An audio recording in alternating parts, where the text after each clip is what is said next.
మహాగణాధిపతయే నమః. శ్రీమాత్రే నమః. మాచిరాజు భక్తి ప్రేక్షకులందరికీ నమస్కారం.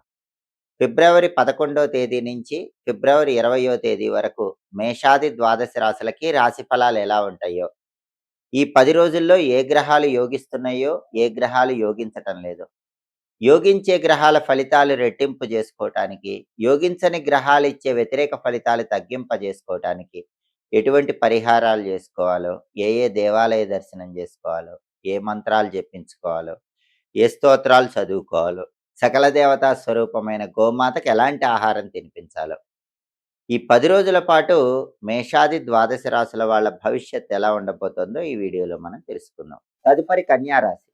కన్యారాశి వాళ్ళకి ఫిబ్రవరి 11 నుంచి ఫిబ్రవరి 20 మధ్యలో 10 రోజులు రాశి ఫలితాలు పరిశీలిస్తే, కన్యారాశి వాళ్ళకి సూర్యుడు 5, 6 స్థానాల్లో సంచారం చేస్తున్నాడు. మొదటి 2 రోజులు 5వ సంచారం చేస్తున్నాడు, యోగించట్లేదు. దానివల్ల ఆఫీసులో టెన్షన్స్ ఉంటాయి, ఫాదర్ సైడ్ రిలేటివ్స్తో టెన్షన్స్ ఉంటాయి, పాలిటిక్స్లో టెన్షన్స్ ఉంటాయి, హెల్త్ పరంగా ఇష్యూస్ ఉంటాయి. కానీ ఫిబ్రవరి 13 నుంచి ఫిబ్రవరి 20 మధ్యలో మాత్రం సూర్యుడు 6వ స్థానంలో బ్రహ్మాండంగా యోగిస్తున్నాడు. ఈ సమయంలో కన్యారాశి వాళ్ళకి హెల్త్ ప్రాబ్లమ్స్ అన్నీ కూడా క్లియర్ అయిపోతాయి. ఆరోగ్యం చక్కగా ఉంటుంది, అనారోగ్యాలు తొలగిపోతాయి, ప్రమోషన్ ప్రయత్నాలు అనుకూలిస్తాయి. ఆఫీసులో మీకు ఎవరైతే వ్యతిరేకంగా ఉన్నారో వాళ్ళందరూ అనుకూలంగా మారిపోతారు. బాస్ అనుకూలంగా ఉంటాడు, కొలీగ్స్ అనుకూలంగా ఉంటారు, ఆఫీసులో మంచి హోదా స్టేటస్ వస్తాయి, ప్రమోషన్ ప్రయత్నాలు అనుకూలిస్తాయి, శత్రువులు మిత్రులుగా మారిపోతారు, రాజకీయాల్లో పదవి కోసం చేసే ప్రయత్నాలు అనుకూలిస్తాయి, వ్యవసాయ రంగంలో అనుకూల ఫలితాలు ఉంటాయి. ఈ ప్రయోజనాలన్నీ కూడా ఫిబ్రవరి 13 నుంచి ఫిబ్రవరి 20 మధ్యలో కన్యారాశి వాళ్ళకి సూర్యుడు 6వ స్థానంలో సంచారం వల్ల అద్భుతంగా పొందగలుగుతారు. అలాగే కన్యారాశి వాళ్ళకి ఫిబ్రవరి 11 నుంచి ఫిబ్రవరి 20 మధ్యలో బుధుడు 6వ స్థానంలో అనుకూల ఫలితాలు ఇస్తున్నాడు. బుధుడి బలం కూడా చాలా అద్భుతంగా ఉంది. దీనివల్ల కన్యారాశి విద్యార్థులకు చాలా బాగుంటుంది, మంచి ర్యాంకులు వస్తాయి, కాంపిటేటివ్ ఎగ్జామ్స్లో కూడా బాగా రాణిస్తారు, కావలసిన కాలేజీల్లో కానీ స్కూళ్ళల్లో కానీ ర్యాంకులు సీట్లు వచ్చేలాగా తెచ్చుకోగలుగుతారు. అలాగే విద్యార్థులకు అద్భుతమైన జ్ఞాపక శక్తి, మేధాశక్తి బాగుంటుంది. అలాగే ఇంటర్వ్యూలకు వెళితే నిరుద్యోగులు కన్యారాశి వాళ్ళకి వాళ్ళ క్వాలిఫికేషన్కి తగిన ఉద్యోగం వస్తుంది, మంచి ప్యాకేజ్తో జాబ్ వస్తుంది.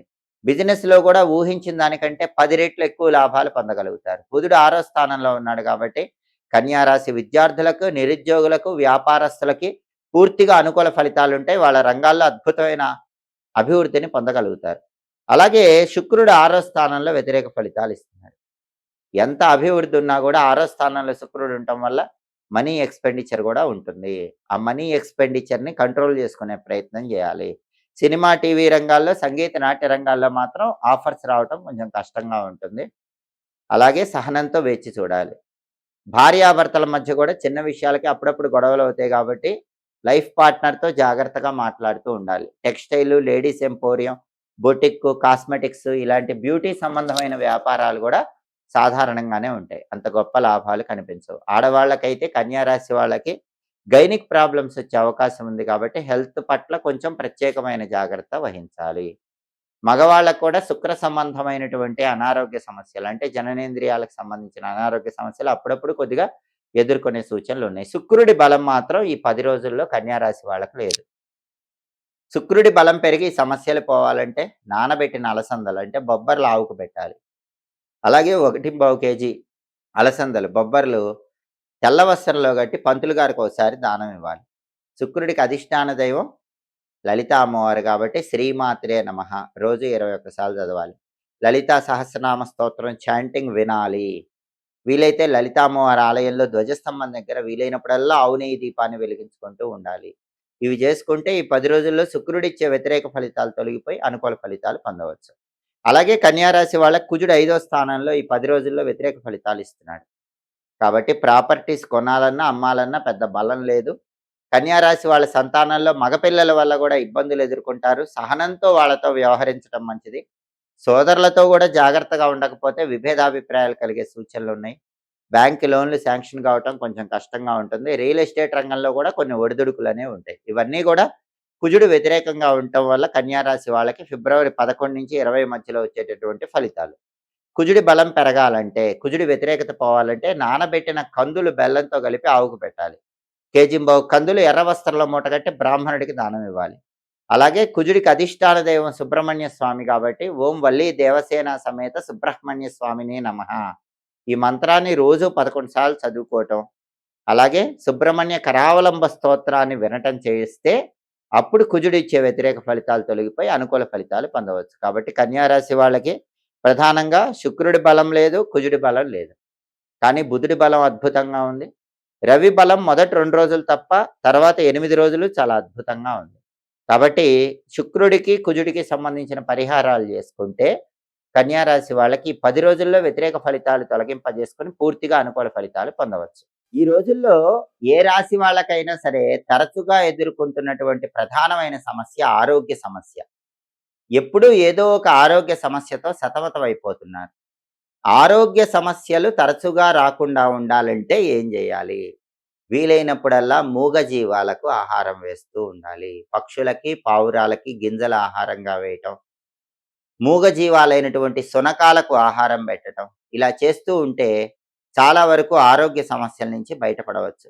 అలాగే అన్ని ఆరోగ్య సమస్యలు పోగొట్టే శక్తి నువ్వుల దానానికి ఉంటుంది. ఎందుకంటే మనకి శాస్త్రాలు ఏం చెప్పినాయంటే ఒక్క నువ్వులు దానం చేస్తే సమస్త వస్తువులు దానం చేసిన ఫలితం కలుగుతుందని శాస్త్రాల్లో చెప్పారు. అందుకే వీలైనప్పుడల్లా నువ్వులతో చేసిన పదార్థాలు కానీ, కేజింబావు నల్ల నువ్వులు కానీ దేవాలయంలో పంతులు గారికి దానం ఇస్తే చాలా మంచిది. పంతులు గారు ఎవరు కూడా నువ్వులు దానం తీసుకోకపోతే నువ్వులతో చేసిన పదార్థాలను దేవాలయం ప్రాంగణం లోపల కానీ, బయట కానీ, లేదా పని చేసుకునే వాళ్ళు ఎవరికైనా సరే మీ చేత్తో పంచిపెడితే కూడా ఆరోగ్య సమస్యల నుంచి బయటపడచ్చు. అలాగే ఎలాంటి ఆరోగ్య సమస్యలున్నా వాటి నుంచి బయటపడి తొందరగా ఆరోగ్యం బాగుండాలంటే జన్మ నక్షత్రం రోజు అన్నదానం చేయాలి. మీ జన్మ నక్షత్రం రోజు కానీ, నామ నక్షత్రం రోజు కానీ, పుట్టిన తిథి ఉన్న రోజు కానీ అన్నదానం కనీసం 11 మందికి చేస్తే చాలా వరకు ఆరోగ్య సమస్యల నుంచి బయటపడవచ్చు. నువ్వులతో చేసిన పదార్థాలు పంచిపెట్టడం, అన్నదానం చేయటం ద్వారా చాలా వరకు అనారోగ్యాలు తొలగింపజేసుకొని ఆరోగ్య ప్రాప్తిని పొందవచ్చు. అలాగే సూర్యుడు ఆరోగ్య కారకుడు. కాబట్టి సూర్యుడి ద్వారా ఆరోగ్యం పొందాలంటే నానబెట్టిన గోధుమలు బెల్లంతో కలిపి ఆవుకు పెట్టడం, కేజింబావు గోధుమలు వీలైనప్పుడు ఎర్ర వస్త్రంలో కట్టి దేవాలయంలో పంతులు గారికి దానం ఇవ్వటం చేయాలి. అలాగే చండీ సప్తశతిలో మనకు ఒక శ్లోకం చెప్తారు. ప్రతిరోజు కూడా ఎవరైనా సరే ఒక గ్లాసులో నీళ్లు తీసుకొని ఆ నీళ్ల మీద అరచేయి ఉంచి చండీ సప్తశతిలో చెప్పిన ఆ శ్లోకాన్ని 11 సార్లు చదువుకొని ఆ మంత్రించిన నీళ్లు తాగితే కూడా ఎటువంటి అనారోగ్యాలున్నా 41 రోజుల్లో ఆ అనారోగ్యాల నుంచి సులభంగా బయటపడవచ్చు. ఆ శ్లోకం ఏంటంటే మాం భయాత్ సర్వతో రక్ష శ్రియం వర్ధయ సర్వదా శరీరారోగ్యం మే దేహి దేవదేవ నమోస్తుతే. ఇది శ్లోకం. శ్లోకం అందరూ జాగ్రత్తగా గమనించండి. మాం భయాత్ సర్వతో రక్ష శ్రియం వర్ధయ సర్వదా శరీరారోగ్యం మే దేహి దేవదేవ నమోస్తుతే.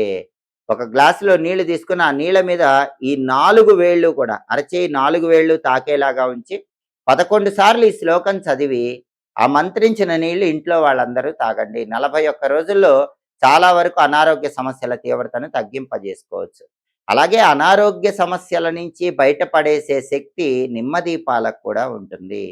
వీలైనప్పుడల్లా మంగళవారం కానీ, శుక్రవారం కానీ, ఆదివారం కానీ రాహుకాలం ఉన్న సమయంలో దుర్గాదేవి ఆలయ ప్రాంగణంలో కానీ, లేదా గ్రామ దేవతల ఆలయ ప్రాంగణాల్లో కానీ నిమ్మదొప్పల్లో నువ్వుల నూనె పోసి కుంభవతులు వేసి దీపాలు వెలిగిస్తే ఈ నిమ్మ దీపాల వల్ల కూడా అనారోగ్య సమస్యలన్నీ తొలగింపజేసుకొని ఆరోగ్య ప్రాప్తిని సిద్ధింపజేసుకోవచ్చు. అలాగే ఆరోగ్యపరంగా శారీరక ఆరోగ్యానికి ఎంతటి ప్రాధాన్యత ఉందో మానసిక ఆరోగ్యానికి కూడా అంతే ప్రాధాన్యత ఉంది. చాలా మందికి శారీరక ఆరోగ్యం బాగున్నా మనశ్శాంతి ఉండదు. ఈ మానసిక ఆరోగ్య సమస్య ఉంటుంది. దాని నుంచి బయటపడాలంటే ప్రతి ఒక్కరూ తప్పకుండా పౌర్ణమి పరిహారం చేసుకోవాలి. నిండు వెన్నెలలో పున్నమి వెన్నెల కిరణాలకు శక్తి ఉంటుంది. అందువల్ల పున్నమి రోజు వెన్నెల బాగా ప్రసరించే ప్రాంతంలో, అంటే చంద్ర కిరణాలు పడే ప్రాంతంలో ఒక వెండి గ్లాసు ఉంచి ఆ వెండి గ్లాసులో పాలు పోసి ఆ పాలల్లో కొద్దిగా పటిక బెల్లం పొడి కలపాలి, మిశ్రీ పొడి కలపాలి. 10 నుంచి 15 నిమిషాలు చంద్ర కిరణాలు పడే ప్రాంతంలో ఆ పాలు ఉంచి ఆ పాలు తాగాలి. ఇలా ప్రతి పౌర్ణమికి చేస్తూ ఉంటే క్రమక్రమంగా మానసిక అశాంతి తొలగిపోయి మానసిక ప్రశాంతత పొందవచ్చు. సోమాయ నమః అని ఎల్లప్పుడూ మనసులో స్మరించుకుంటే మానసిక ఆరోగ్య ప్రాప్తి కలుగుతుంది. మనశ్శాంతి తొందరగా పొందవచ్చు. కాబట్టి ఈ రోజుల్లో అందరికీ ఉన్నటువంటి శారీరక ఆరోగ్య సమస్యలు, మానసిక ఆరోగ్య సమస్యల నుంచి బయటపడాలంటే మనశ్శాంతి కోసం సోం సోమాయ నమః మంత్రం చదువుకోవాలి. శారీరక ఆరోగ్యం కోసం చండీ సప్తశతిలో చెప్పబడిన శ్లోకాన్ని చదువుకుంటూ మంత్రించిన నీళ్లు తాగాలి. ఈ పరిహారాలు చేసుకోవాలి. దీనివల్ల సంపూర్ణంగా ఆరోగ్య ప్రాప్తిని పొందవచ్చు. ఎప్పటికప్పుడు దినఫలాలు, అలాగే మాస ఫలితాలు, సంవత్సర ఫలితాలు, గ్రహాల సంచారంలో వచ్చే మార్పును బట్టి ఫలితాలు, 10 రోజుల ఫలితాలు ఇవన్నీ తెలుసుకోవాలంటే మాచిరాజు భక్తి ఛానల్ తప్పకుండా చూడండి. మా వీడియోస్ మీకు నచ్చినట్లయితే మా ఛానల్ లైక్ చేయండి, కామెంట్ చేయండి. మా ఛానల్ వీడియోస్ 10 మంది మిత్రులకు షేర్ చేయండి. మా ఛానల్ సబ్స్క్రైబ్ చేసుకోండి. పక్కనున్న బెల్ సింబల్ నొక్కటం మాత్రం మర్చిపోకండి. సర్వే జనాః సుఖినో భవంతు. స్వస్తి.